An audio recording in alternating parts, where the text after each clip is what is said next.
Right, morning YouTubers. So, Saturday's episode. So I thought it wanted a bit of a preamble. So what you're going to see is a visit that I made to Superbike factory in Donnington. Now, this was a pre-arranged visit. So Superbike factory got in touch with me along with a few other YouTubers and asked them if they'd like to come up and just actually do a behind the scenes look at Superbike factory, how they now prep their bikes and get them ready for sale. But also they wanted to talk about the changes to their policies. So there's a few things that are changing, some which I think will shake up the industry quite a lot actually. So it's a very interesting episode. Well, hopefully you'll find it interesting. But I really enjoyed the day. But I wanted to point out that there were no inducements for doing this. I'm not getting paid by Superbike factory, although they did get him a coffee and a Twix, and you know I'm a sucker for a Twix. So, but it was a great day. And I hope you find it interesting, but it's a real peek behind the curtain. And I think you'll be surprised at what actually goes on in their bike prep and how much effort it takes just to get one bike ready for sale. So enjoy the video.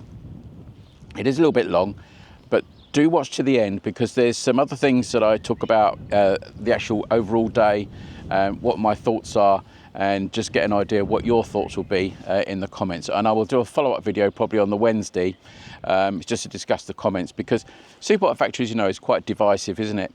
And I think it'll be interesting to see what your views are after watching the video. So hope you enjoy it. Let's get on with it.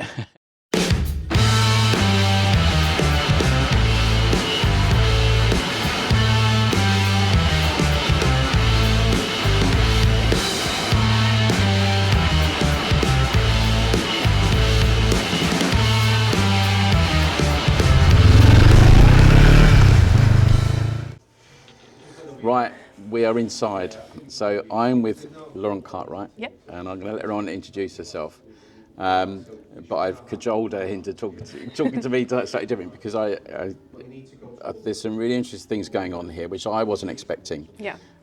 Which I think you might find interesting. So introduce yourself, Lauren. Yeah, I am Lauren, so I'm the retail marketing manager here at Superbike Factory. So I've been here for 3 years now, so I look after everything for them from the end-to-end marketing, so digital, CRM, social, website, so pretty much everything, a whole breadth of things. Yeah. So you've come down today because we're looking at a new proposition that we're going to be releasing. Yeah, yeah. So and also I think it's really important to remember that you're a biker as well. Yes, you are I am. Yeah, I've got a KTM 1390 Super Duke. Oh, so yeah, it's not. It's quite powerful. How long have you been riding? 3 years. So 3 years. yeah, Goodness me. Yeah, I absolutely love it. I started on a fizzy.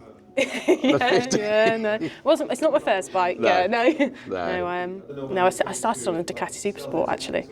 Yeah, so didn't do things by halves, but young people.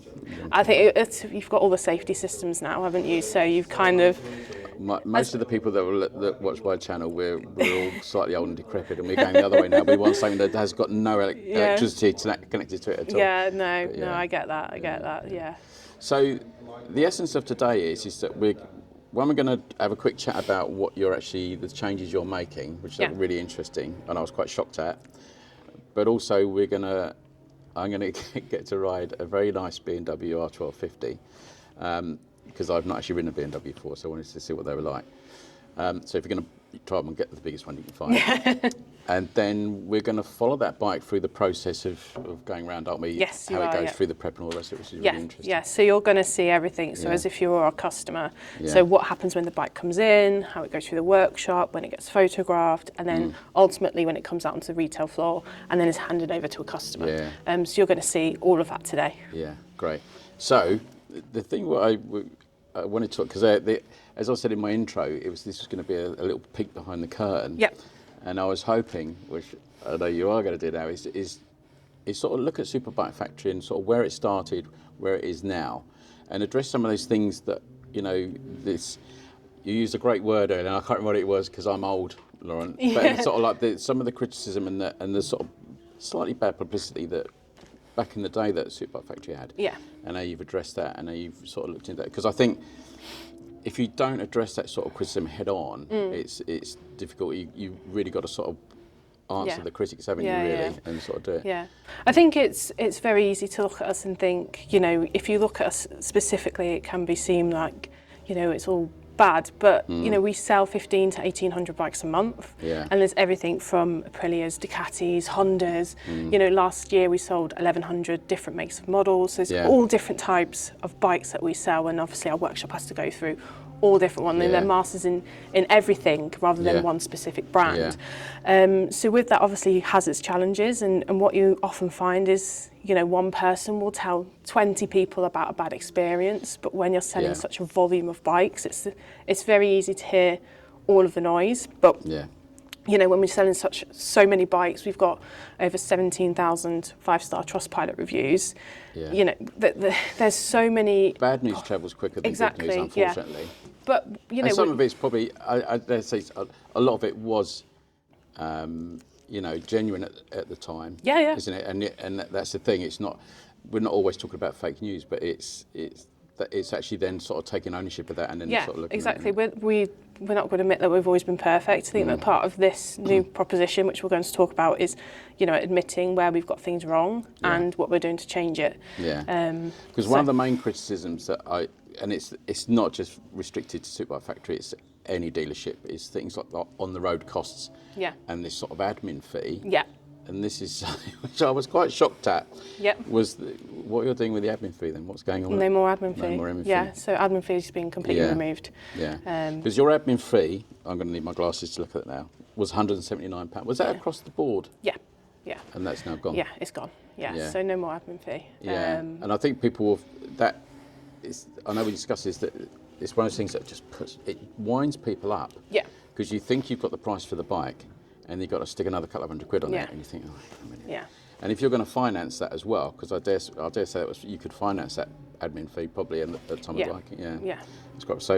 So when does that actually start? 2nd of April. 2nd of April. So 2nd of April, all these changes are going live. So Interesting, isn't it? Because the other thing I did notice about Superbike Factory, that when you look at, and I've done episodes where I've looked at your finance and all the rest of it, and I've said to people that it's a choice. No one's forcing you to come to any dealership to buy a bike. You know, it's always your choice. And I said, you know, you can look at different finance options, or you can just go to your bank if you can, all the rest of it. But one of the things I always found very interesting, which you might be able to answer, might not be, was something around the language. Sometimes you on your stickers you would have something like good credit, bad credit. Why would you do that's gone now as well. So all of our POS has changed. So the way our staff deal with customers has changed as well. So before we used to have different departments. We used to have sales, finance, purchasing department, and then a customer service department. That's all going to sit under one person. So as a customer, you're only dealing with one person who'll be able to sort things out. They like that. And the business started many moons ago as a predominantly a finance company. We're not a finance company. I think a lot of people say, you know, all we do is sell finance. That's a very common thing that comes out. And I've said that before, that is a finance company. It's very easy to think that, especially with the way we used to market, and I think it used to be finance, but we're trying to kind of turn that, and you know, as a biker myself, it's like, I just want to know about the bike. You know, that's all I want to know about. I just want to understand, you know, how many owners has it got service history, etc., etc. Whereas back in the day, we didn't used to do that. We used to just talk about finance. So we are. This isn't part of this new proposition. This has just slowly come out the past year. But we are. I've noticed that there's a definite shift in how you're centred. It's about the bike. It's not about the money. It's about the bikes. And the people that the Crawley shop that's near me, they're all all the guys there, they're all bikers, and they know what they're talking about, and they're very enthusiastic about it. And that's really important, isn't it? Yeah, definitely. Yeah, you don't want to be sort of dragged in shop and just told, all right, come sit down, I'm going to tell you can afford it or not. That's not what people want, is it, really? No. That's right. And then as on the back of the new proposition, we're tightening the purchasing criteria. So it means we're not just buying any bike, you know, we have certain requirements of the bikes we're buying. So that means we're able to extend our warranty. So our standard warranty is increasing from 30 days to 90 days. And then also our MOT. So if it comes in with less than 6 months MOT, it will get a brand new MOT. Whereas now it's 3 months. So those are part of the changes coming on the 2nd. It's really good. So it's interesting how it's developing. And I saw a lot of criticism around some of the bikes and how they looked on the shop floor, but I don't see that at Crawley. Yeah. No. I don't really see it. And because you're obviously, this is the other question I want to ask. How the hell do you feed the animal, which is Superbike Factory? Because how many bikes are you selling a month? 1,500. So we'll say over the group. Yeah, over the group, 1,500, and then we'll sort of probably go up to 1,800, 1,900 in the summer months. I mean, that's an extraordinary animal to feed. Yeah. I always wanted to know, if you know the answers to this. If you don't, we'll ask someone in the workshop. Where are you getting your bike? Where are all these bikes coming from? So we do have a purchasing division. So we do own We Buy Any Bike. Now with that, not all bikes that come through We Buy Any Bike are going to end up being a retail bike. Yeah. They will be going to trade, etc., etc. So it's not every single bike we buy from there will be retail bike, and that's part of us tightening our criteria, which is why we've got. The other thing I wanted to ask, and I did actually research it. Hopefully that Google search did get this right. We Buy Any Bike is nothing to do with We Buy Any Car, is it? No, because that's BCA. That's separate. And I think a lot of people think, well, it's nothing to do with that, is it? No, it's something completely separate. So and that presumably that is owned solely by Superbike Factory. That is a subsidiary of you. Yeah. I find it interesting. But the other thing was as well is that your buying criteria. There's certain manufacturers you won't necessarily touch at the moment. So I've sort of noticed that, and I think there's nothing wrong with that, because you're buying bikes which you know are going to be reliable to a point. Yeah. So your sort of criteria is sort of thinking, well, we don't want to be buying bikes in that we're going to get burnt with, because they're just awful. We buy bikes now that we know will sell. Whereas beforehand it wasn't like that. It was kind of we buy sort of to have the volume of stock to say that we're the biggest, but we don't want to just be the biggest. We want to be the best, have the best quality of stock. So yeah. Because the other thing I noticed as well, and I've said this to the guys at Crawley, I said that you price bikes pretty much on year and mileage, the way that they're priced, and that's quite a narrow thing, isn't it? There's not a great deal of nuance in there, is there? No. So I've quite often seen bikes, let's say at Crawley, with every extra on it, and it's no dearer than the bike next to it with same year and mileage. And I always thought, blimey, that's a deal. And I've said this before, I have talked about finance before, but it's that thing, if you go there as a cash buyer, and now there's no admin fee, your pricing actually for the sort of buy it now price, if you like, is actually lower than you normally expect in the open market, isn't it? Yeah.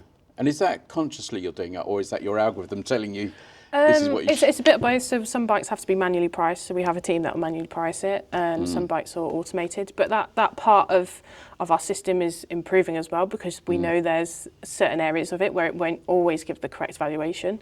So that area, there's massive amount of work going on in the background to deal with that. Difficult. I mean, to have somebody to actually, time is money. To have someone to actually look at a bike and say, well, it's got these racks on it, all the rest of it, that's really difficult to do, isn't it? And you sort of think, no, stick to your formula, that's it. And then people can either get an absolute bargain or just get a good deal. And I've always been quite shocked at that.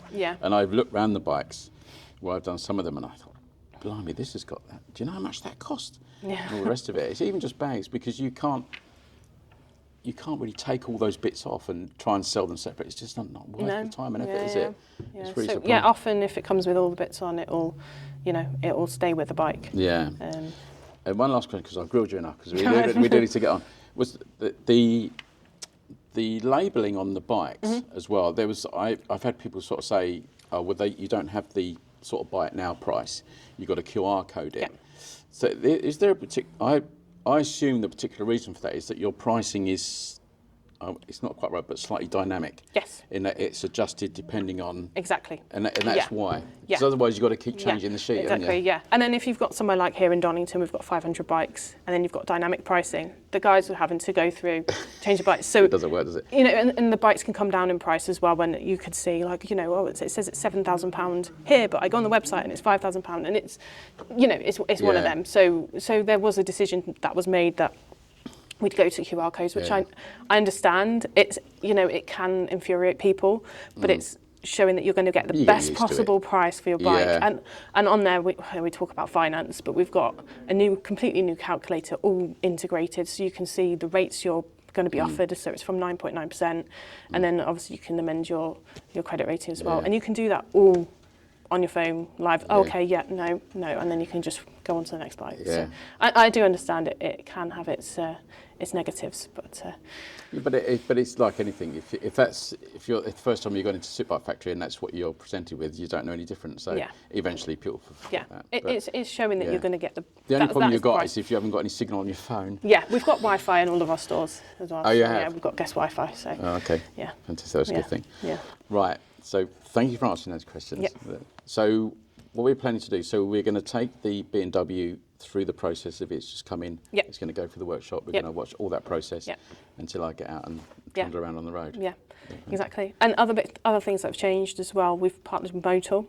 So Motul, it's all lubricants on the bikes are Yeah. Motul brand, and Pirelli tyres as well. We've partnered with. So any replacement tyres that are needed on Yeah. the bike, they'll be Pirellis. It won't Yeah. be like a cheap Chinese brand. So our workshop standards are increasing as well. So That's another story that I'm going to cover about the price of bike tyres. yep. Why are bike tyres I know. so blooming expensive? Yeah. I'm missing something Yeah. there, and that's going to be one of my Wesley Bike Off episodes. Why is it costing me £300 to change a pair of tyres on a regular sort of 350 class bike? Yeah. What is that all about? No. I don't know. Okay. Madness. Right, I'm going to finish my coffee. Yep. And then we're going to trundle the bike round. Yep. Or you're going to get some burly man to do that, or some burly person. Yeah, because we've got Matt actually in the workshop. He's taking you around the workshop Fantastic. today. He's an ex-racer tech. Oh, okay. So he's Fantastic. Yeah. you have to grill him about that. about that. Will Yeah. do. Well, thanks for talking to me like No, that. it's That's okay. fantastic. Thank And I will see you a little bit later. Yes. Excellent. Yeah. Thanks, Thank Laura. you. Cheers. Right, we're going to take this beautiful bike, in the capable hands of, introduce yourself, young man. My name is Matt Jones. Yep. And I'm one of the workshop controllers at Superbike Factory Donnington. Cool. And we're going to go through and do the sort of process of how this bike is prepped. We're and going to how it's show ready. you what happens from the start when it comes in off one of our vans to the end where we would hand it over to the customer. Fantastic. Lead on. Right, Pete, let's We've got show Pete this as well. gentleman. We've got a young man to carry the bike. Yes. Strategic. Strategic, yeah. Don't drop it, please. He's dropped it 5 times already, so we edited Yeah. that out. Right, here we go. So I'll get the doors for you, Pete. Good. Right, okay. But then, what's this area here then? This is where we keep our trade bikes. So everything you see Yeah. on this pad hasn't fulfilled the criteria for us Yeah. to retail it. So Oh, okay. these are all being offered for trade sale. Ah, that's interesting. I did wonder about that. So where do you offer? So when you say you offer them as trade sales, so they Yeah. go back into you offer them to certain dealers? Yes, we have like a list of dealers that have contacted us. Yeah. And they're basically offered out to them. Yeah. And it's simple as that. Yeah. Okay, so all of these bikes have been checked in and now they are ready to go through the workshop. It's going to get noisy, isn't it? It is going to wait get till we get noisy. in there. We can have a proper chat about where we're going. Yes. Right. This looks impressive because there's a lot of people beavering around. Where Yeah. actually are we now? This is the workshop at Donnington Park. Yeah. Superbike Factory Donnington Park. And as you can see, we've got bikes on benches. We've got techs working on bikes, feverishly working on bikes.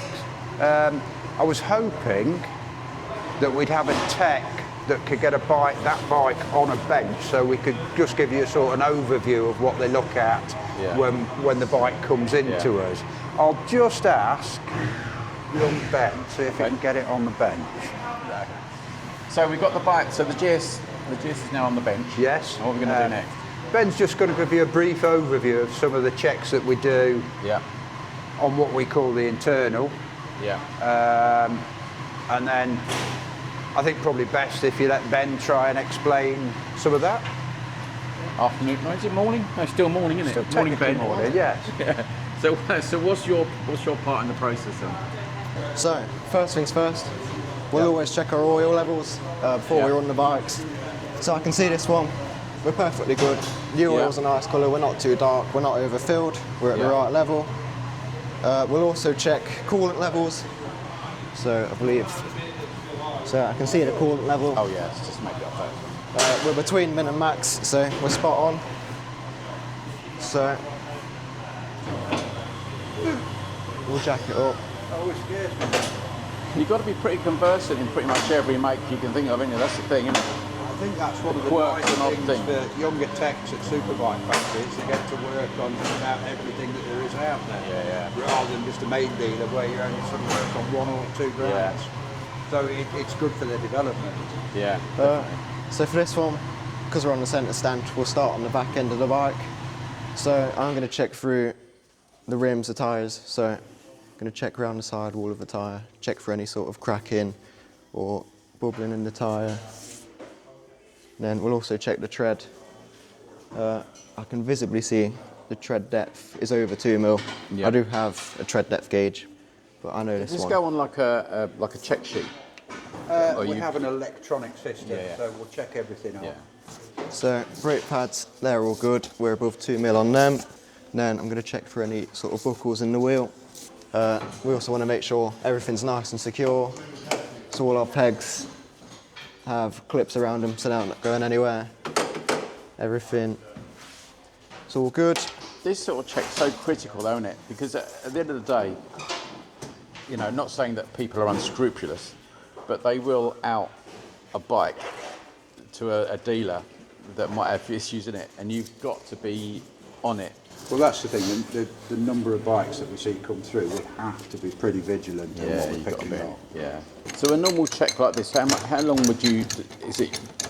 I say you don't give a time, There but is is it sort of roughly to put a bike through this? Generally, it will be around 25 minutes to half an hour. But, you know, some bikes, fully fed bikes, we have to take panels off to have a look. So it can take a little bit longer.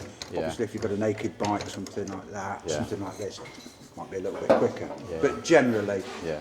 minimum of 25, 30 minutes, something like that. As long as you're methodical with anything, and you know, it's Well, pretty good, isn't it? That's what we have to be. Yeah. And this is the stage that determines for us pretty much whether the bike stays in the business and gets retailed or whether we trade it out. So we have to be thorough. We don't want any nasty surprises. Yeah. In order as a rider. No, exactly. Exactly. Yeah.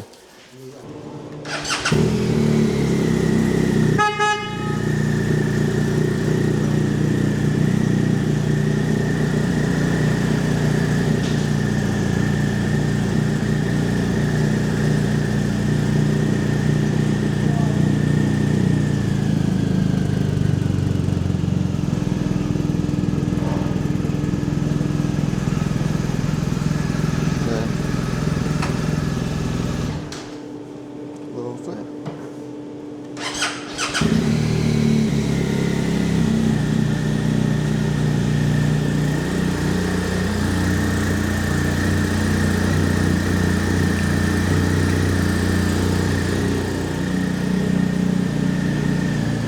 Of these checks, it'll do one of 3 things. Yeah. It'll either need repairing, we'll have found something wrong with it and we'll have dictated that's what we'll do. Yeah. So it'll then go into what we call our work list and it'll sit in that until we get one of the techs to bring it back in, because obviously we'll be ordering parts, that kind of thing. Yeah. It'll either go for a road test, which, let's say for example, this one's passed all its checks. We've got another set of exit checks, which is very similar to what you've seen, but more concerned with oil levels, tyre pressures, all that kind of thing. And it's just a final check to make sure that bike is okay to go out to the customer. Yeah. So it's just another layer. And of course, obviously, if it needs an MOT, we'll put an MOT on it, etc. So what that means is they make you wheel it around this whole site again, don't they? Yes. Nice. Well, nice. the next stage in its journey will be to go round and be photographed Oh, okay. on the turntable. So Yeah. do you want us to do that cycle? Are you happy pushing it, young man? Absolutely. They may be Pete. busy on the That's your. photo booth, That is your. but we can go back He is in the there. bike pusher. That is his job. Today, I want to label he on a is. badge with a bike pusher. Yeah. Okay, let's Oh, get yeah, this let's do one that. off the bench. Right. When we first go up to them, so obviously bike's all clean and ready to go. Yeah. So we'll go up and we'll take the keys with us. So we'll just go round and take photos of like the front wheel. So I'll just do it whilst we're talking. Yeah, you got a set pattern of pictures you got to take, haven't you, really? Any just like normal angles of the bike all the way round, and then any blemishes. So like if say like the ends are like here are scuffed, so you go on the ends and the mirrors, obviously crash bars and stuff like that. And then when we take photos of the keys, we'll make sure that the number's facing one way and the reg is facing the other. So it's like that. Okay. So then you can see on the photo if we need it. So that's for your record, though. Yeah, just for our record. Just for your record. And then you get the mileage, so you just basically go around and do that. Yeah. And then whilst it's spinning, like you've seen earlier, we'll take photos of the pack. So that'll be the V5, any service history in the book and stuff like that. And once all of that's done, we'll do a walk around video, just kind of zooming in to each little point that we've taken photos of, and then we'll put it up all on our system. It's quite a process, isn't it? Yeah. It's not a 5-minute thing, is it? No. No, it's in depth, just so then if the customer comes back to us and says, oh, I've noticed this, noticed that, we know when it's been done in the process or if anything's happened to it whilst it's been here. Cool. And is that a fairly automated system? Once you've got all your photos of it, is that a fairly automated system it uploads? Yeah, I can show you on the computer. So where I've just done one, reg is on here. So these are the ones I've just done. So obviously take photos of the bars, the keys, mileage, and like any little blemishes. And then the walk around video, like I say, is just do like bit by bit, just like a quick video around it, just so they can kind of see bits and bobs from it. And then any service history that's had, so in the book, every single stamp that's in there. And is that it, all the images, apart from all the images you see here, is that what the customer can get to see? Yeah, so when they send the digipack over, this is everything that they can see. And then once it's gone around our turntable, it'll have images like that. So every little image that it's had going round, it's going to come on there. The main ones we use for the website are number 1 to 8, so it's just got everything that you need. So it's just like kind of zoomed in videos, like photos like that. It just picks certain points for it. I was looking at when you think about the amount of admin for each bike when it's going through the workshop, it's colossal, isn't it? Yes, yeah. Huge amount. It's a big amount, but obviously it works out very well in the end. Yeah. So then obviously it'll go on here, and we'll have to put it on here as well in a certain order, and then put overlay on the front and just kind of set it out in this way, just so then that's what. Oh, you got the template. Yeah, I've got the template, so you know which way it all goes for you. So. That's amazing. Yes. Thanks for that. All right. Thank you. Right, hang on. Ready, steady, go. Welcome to handover. Your bike would have been prepared the night before. We'd bring it up, put it on charge, make sure it's all good to go. We'd change the V5 into your name, sort the tax out for you, and then do a few safety checks. So the V5 is all done online anyway now, isn't it? It is pretty quick, isn't it? Yeah.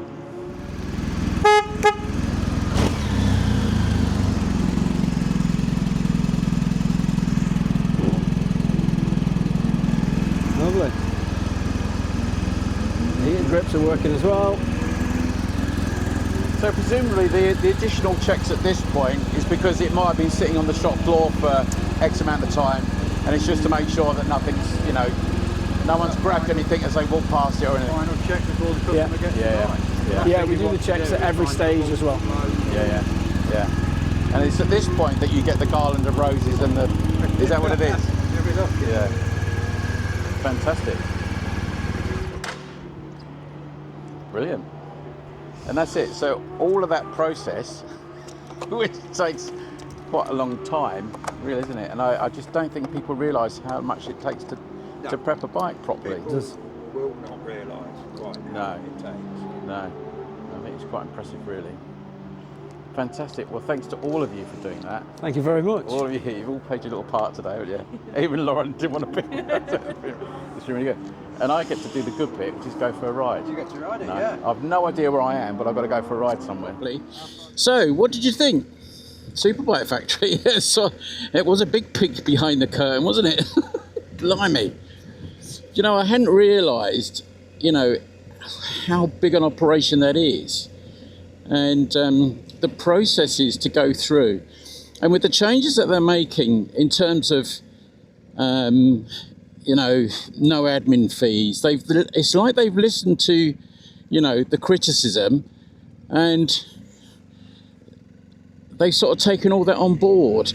you know, with the labelling, the good credit, bad credit, all that sort of stuff that just sort of pees people off. But I think the other thing you have to remember, and what struck me about that, was when you look at the process, you look at that workshop, the prep, blimey, there's some guys in there, and those prep stations that they're doing, you know, from the sort of photographing and the cleaning and then the multi-point checks, is absolutely colossal, isn't it? And boy, does that stuff cost money. You know, and I think, I mean, I know, yes, you know, you can pay a lot for finance and all the rest of it, but I think I've said this before, if you're looking at, you know, buying a bike outright from Superbike factory, geez, you're getting your money's worth. And I think it's important to say that I'm not being paid for this. You know, it was an invite to come down. And I think there's been some other YouTubers coming down because they just want to sort of let people know what's going on and dispel some of those myths, which I think, talking to Lauren, who I must say was absolutely excellent. You know when you meet people that really know their job and what they're talking about, and when you're being talked to in an honest way, and I think that's really important. And the other thing that struck me was that the people there really understood the business. They're bikers. They're not just anybody, you know, because we know us bikers are all special, really special. Some of my monkeys telling me, and I think they know biking. They know what people want, and I think that came across. And there's an enthusiasm there. And you speak to people through everyday life, you know, in the work that I do outside of biking. And you know, when you meet people who are really enthusiastic, you want to talk to them because that enthusiasm is infectious. And that's really important. The other thing I thought was very interesting is that they've been running an apprenticeship program for about the last 2 or 3 years. And they're bringing youngsters through to learn how to be motorbike mechanics. And there is a shortage skill out there. And I don't think they don't publicise that enough. So those sort of things, you know, they sit with me really well. And I think, blimey, you're putting money back into this environment. And they're looking to increase the size of that. I think they said they'd put about 40 odd people through the process now.